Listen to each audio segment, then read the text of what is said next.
Seigneur soit avec vous. Évangile de Jésus-Christ selon saint Jean.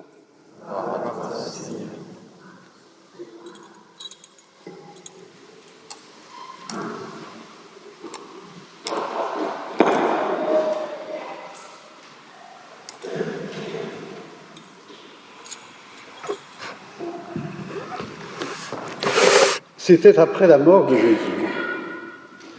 Le soir venu, en ce premier jour de la semaine, alors que les portes du lieu où se trouvaient les disciples étaient verrouillées par crainte des autorités juives, Jésus vint et il était là au milieu d'eux. Il leur dit « La paix soit avec vous ». Après cette parole, il leur montra ses mains et son côté. Les disciples furent remplis de joie en voyant le Seigneur. Jésus leur dit à nouveau « La paix soit avec vous ».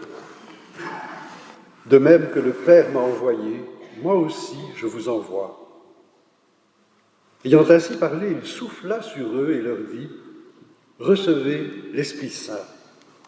À qui vous remettrez ses péchés, ils seront remis.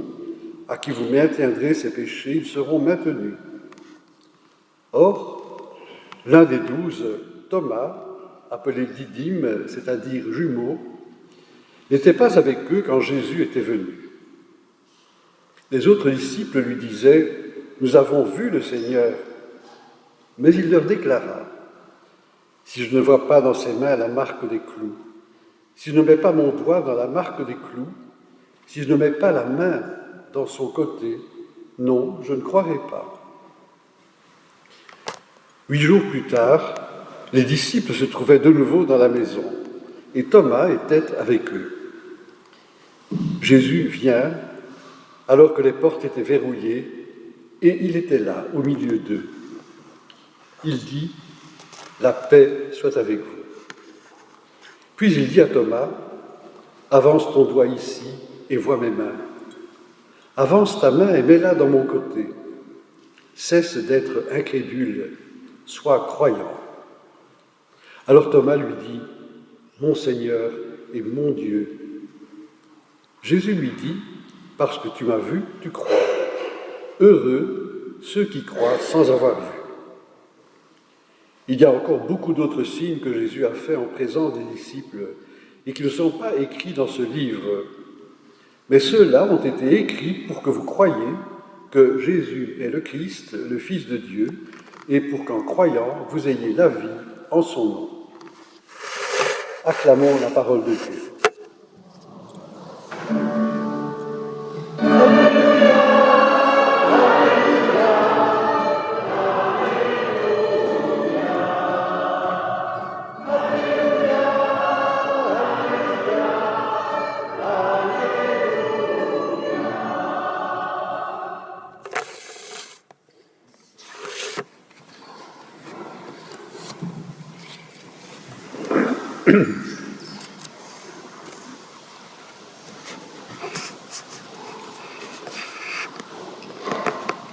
Dimanche de la miséricorde, de la divine miséricorde, cette miséricorde qui se dévoile pleinement dans la Pâque du Christ, sa mort et sa résurrection. Miséricorde qui s'aboutit comme l'accomplissement parfait de la justice de Dieu. Il n'y a plus opposition entre sa justice et sa miséricorde. Elle s'accomplit dans la miséricorde. Et la Pâque est l'événement qui fait surgir cela. Jésus a pris sur lui notre péché et il nous a fait miséricorde, nous a apporté le pardon. Alors, les textes d'aujourd'hui, toutes les lectures d'ailleurs, montrent comme un basculement entre le monde ancien et le monde nouveau, le monde d'avant la passion, avant la résurrection, et le monde d'après. Il se manifeste à travers les disciples, qui sont là, rassemblés dans une pièce fermée par peur. Ils se manifestent aussi par la présence, lors de la deuxième réunion, de Thomas, qui est incrédule. Et on passe ainsi de la peur, de l'incrédulité, à la foi et au témoignage. Et ça, c'est l'œuvre de la Pâque du Christ. Alors voyons ça d'un peu plus près. Les disciples sont là, enfermés. On nous dit qu'ils ont peur, par crainte de subir finalement un sort semblable à celui de leur maître. Les portes sont verrouillées et Jésus apparaît.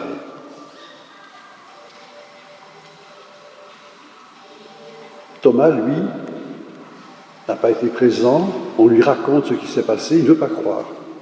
Je ne mets pas mes mains dans la trace des clous, ne mets pas la main dans son côté, je ne croyais pas. L'incrédulité. Mais une incrédulité qui est en même temps une attente, un désir que le Seigneur se manifeste à lui. Donc voilà, les disciples sont dans cet état, je dirais, d'avant la révélation qu'apporte la passion du Christ, la passion et la résurrection du Christ. Ils ont vu sa mort et ils en sont encore là. Vient alors Jésus. Il est là au milieu d'eux. Le ressuscité est présent. Et c'est le tournant. Jésus leur dit, la paix soit avec vous. La paix, ce n'est pas simplement tranquillité humaine, l'absence de guerre. La paix, c'est cette plénitude que Dieu apporte. C'est le bien suprême du royaume, la paix. La paix soit avec vous. Toutes les inquiétudes que vous vivez, les incrédulités, les peurs, c'est terminé. Et il leur montre alors ses blessures, la trace de sa passion. Ressuscité, il est encore porteur de ces traces qui sont celles de l'amour donné jusqu'au bout finalement. Et les disciples sont remplis de joie. Et alors il y a cette parole essentielle. Jésus souffle sur eux et leur dit « Recevez l'Esprit Saint ».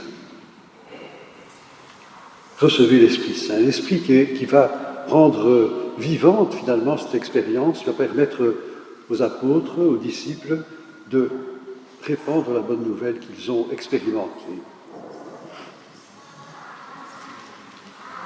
Et alors il y a l'envoi.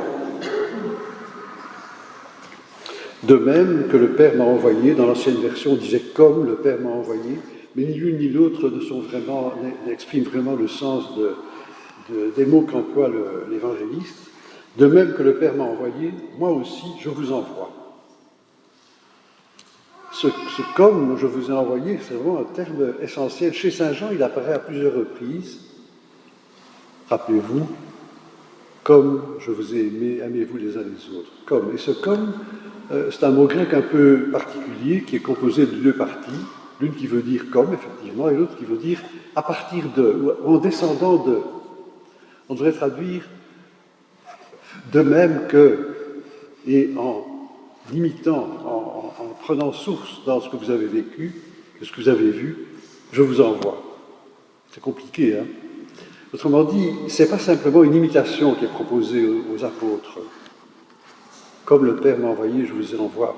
Non, c'est une invitation à aller à la source, à recevoir ce que Jésus leur apporte, son esprit, et donc à se laisser imprégner de cette expérience qui a été la leur.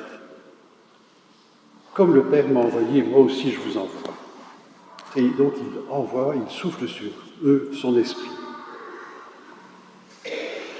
Alors, ceux qui étaient peureux, ceux qui étaient incrédules, voilà que sont devenus croyants.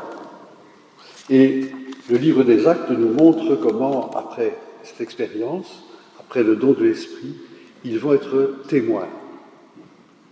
Cette première communauté des apôtres à Jérusalem, on nous dit qu'elle vit dans la communion fraternelle, la fraction du pain, la prière, qu'ils mettaient tout en commun. Et à partir de là, qu'ils avaient la faveur du peuple tout entier et que le Seigneur leur adjoignait ceux qui allaient être sauvés. Le témoignage de la communauté est essentiel. C'est comme un sacrement, finalement. C'est le corps du Christ, rempli de l'Esprit. Le corps du Christ, ce n'est pas seulement le pain eucharistique, c'est ce que produit le pain eucharistique. cette communion entre les frères et les sœurs. Je fais remarquer que ceux qui ne savent pas, que quand on prie la prière eucharistique, il y a deux invocations de l'Esprit. L'une sur le pain et le vin, qu'ils deviennent le corps et le sang du Christ, une autre sur l'assemblée. Qu'en ayant part au corps et au sang du Christ, nous sommes rassemblés par l'Esprit Saint en un seul corps. Il y a un lien intime entre le corps eucharistique et le corps ecclésial. Et c'est cette communauté fraternelle, cette communauté ecclésiale qui va être le témoin que nous explique, que nous racontent les actes des apôtres. Alors nous aussi nous sommes peureux, nous aussi nous sommes incrédules, nous aussi nous sommes souvent aveugles. Qu'est-ce qu'il faut faire? Il faut laisser l'Esprit nous raviver notre foi. Ne sois pas incrédule, sois croyant. Alors nous n'avons pas vu, nous n'avons pas mis nos mains dans le côté de Jésus, mais Jésus nous dit « Heureux ceux qui croient sans avoir vu ». C'est une béatitude. Et au-delà de nos épreuves, au-delà de nos craintes, de nos souffrances, vous avez entendu dans la lettre de Pierre, même s'il faut que vous soyez affligés pour peu de temps encore par toutes sortes d'épreuves, elles vérifieront la valeur de votre foi. Et puis vous exultez d'une joie inexprimable et remplie de gloire. Autrement dit, en même temps que nous pouvons éprouver ces angoisses, ces souffrances, ces difficultés, ces épreuves, nous pouvons éprouver la joie profonde qui nous est donnée par la part de Jésus, qui vit en nous par l'Esprit Saint.